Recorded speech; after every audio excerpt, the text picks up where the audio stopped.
नमस्कार, जी बिहार झारखंड देख रहे हैं आप। मैं हूं आपके साथ ऐश्वर्या दुबे और बुलेटिन की शुरुआत करेंगे बड़ी खबर के साथ।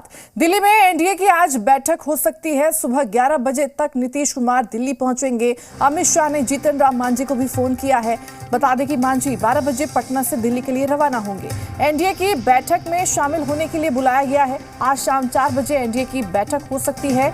चंद्रबाबू नायडू भी 2 बजे दिल्ली पहुंचेंगे। तो बड़ी खबर इस वक्त की आपको दे रहे हैं, बड़ी जानकारी। एनडीए की आज बड़ी बैठक हो सकती है। दिल्ली में ये बैठक होगी, जो आपको बता दें कि सभी गठबंधन के नेताओं को यहां पर बुलाया गया है। एनडीए गठबंधन के नेताओं को बुलाया गया है। सुबह 11 बजे आपको बता दें कि नीतीश कुमार दिल्ली पहुंचेंगे। अमित शाह ने जीतन राम मांझी को भी फोन किया है, फोन पर बातचीत की है और दिल्ली बुलाया गया है। मांझी 12 बजे पटना से दिल्ली के लिए रवाना होंगे।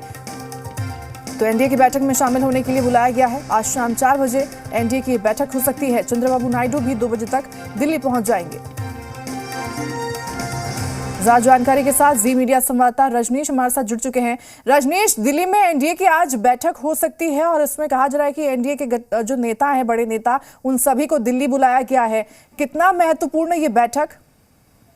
देखिए, दिल्ली में आज एनडीए की महत्वपूर्ण बैठक है और बहुत ही महत्वपूर्ण इस लिहाज से है कि जिस तरीके के चुनाव परिणाम आए हैं और जो संख्या बल की स्थिति है घटक दलों की और कुल मिलाकर जो संख्या है, इस बाबत ये बैठक बहुत ही महत्वपूर्ण हो जाती है।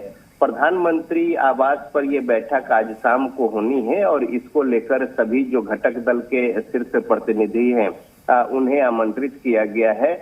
और बिहार से भी चाहे जीतन राम मांझी हो, चिराग पासवान हो या फिर मुख्यमंत्री नीतीश कुमार हो, दिल्ली पहुंचेंगे और इस बैठक में शामिल होंगे। खास तौर पर अगर संख्या बल की बात करें तो उतनी बहुत ही आश्वस्त स्थिति में बीजेपी के शीर्ष नेतृत्व नहीं है। तो लिहाजा न सिर्फ ये संख्या बल्कि इसके आगे अब क्या कुछ गुंजाइश हो सकती है, राजनीतिक जो एक जोड़ तोड़ की स्थिति हो या कंफर्ट होने की स्थिति हो, इसके अलावा आगे की दिशा दशा क्या हो, इन तमाम पहलुओं पर बातें होंगी। और खासतौर पे चंद्रबाबू नायडू और नीतीश कुमार, मुख्यमंत्री नीतीश कुमार, उनकी जेडीयू क्योंकि 12 सीट और 16 सीट अच्छी खासी जो संख्या है और यही जो संख्या है वो कंफर्ट की स्थिति में मौजूदा जो सरकार है वो होगी। तो लिहाजा इन तमाम बातों के बीच में आज चुनाव परिणाम आने के बाद एनडीए की महत्वपूर्ण बैठक दिल्ली में है और इसमें आगे की राजनीतिक न सिर्फ विचार विमर्श और दिशा दशा बल्कि तमाम सारी बातें जो महत्वपूर्ण है सरकार के गठन से लेकर और उसके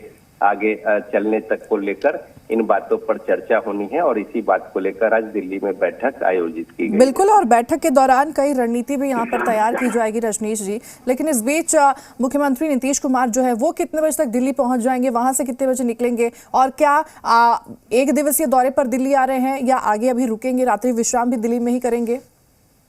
देखिए, आज उनका दिल्ली जाने का कार्यक्रम है 10:30 बजे का और साथ ही साथ चूंकि अब परिणाम सामने आए हैं और ये जो परिणाम है उसमें जेडीयू की बहुत ही स्थिति अच्छी की है और साथ ही एक विश्वसनीयता जो है मुख्यमंत्री नीतीश कुमार और जेडीयू ने और उनके कार्यकर्ताओं ने एक संजीवनी की तरह इसे देखा जा सकता है चुनाव परिणाम को, चूंकि बीजेपी के बराबर की संख्या उनकी यहाँ पे और 12-12 सीटें जो है वो जीती हैं, जबकि एक ज्यादा सीट पर बीजेपी ने यहाँ पे चुनाव लड़े थे। तो ऐसे में अब जो जेडीयू चुनाव से पहले अपना पाला बदलकर बीजेपी का दामन थामकर एनडीए के घटक दल में शामिल हो गए थे, ये निर्णय तो एक तरीके से उनका सही माना ही जा रहा है उनके कार्यकर्ताओं के बीच में और तमाम सारी बातें। दूसरी ओर एक जो विश्वसनीयता जो खो रही थी और साथ ही साथ पाला बदलने के बाद एक प्रश्न चिन्ह जो आमजन के बीच में थे और कई सारे सवाल हो रहे थे, उस पर भी अब एक मुहर लग गई है और पार्टी अब स्थिति में है कि वो अपनी बातों को वजूद के साथ रखने में आमजन के बीच में होगी। क्योंकि जनता का जब मुहर लग जाता है और जब परिणाम अपने पक्ष में होता है तो मजबूत स्थिति न सिर्फ पार्टी के लिए बल्कि उनके नेता कार्यकर्ता समर्थकों के लिए भी होती है।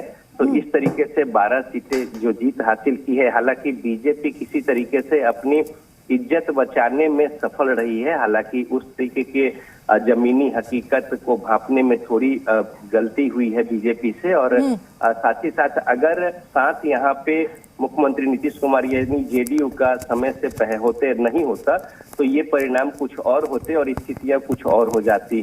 तो बहरहाल अब जो परिणाम है इसको लेकर समीक्षा और बातें और राजनीतिक चर्चा, और हर राजनीतिक पार्टी अपने जनाधार से लेकर और खुद का असेसमेंट तो करेगी ही करेगी, और चुनाव परिणाम जो है वो कई सारे सवाल और उसके जवाब खुद देते हैं। इन तमाम बातों पे बात और विमर्श होगा, और इस बीच दिल्ली में बैठक है जिसमें तमाम घटक दल के शीर्ष नेता जो है वो पहुंच रहे हैं, और सरकार गठन से लेकर उसमें भागीदारी से लेकर आगे की राजनीति दिशा दशा तमाम बातों पर चर्चा होनी है। बिल्कुल रजनीश जी, ठीक है, बने रहिए, आगे भी खबरों पर अपडेट आपसे लेते रहेंगे। तो बड़ी खबर, बड़ी जानकारी अपने दर्शकों तक पहुंचा रहे हैं। वहीं लोकसभा चुनाव में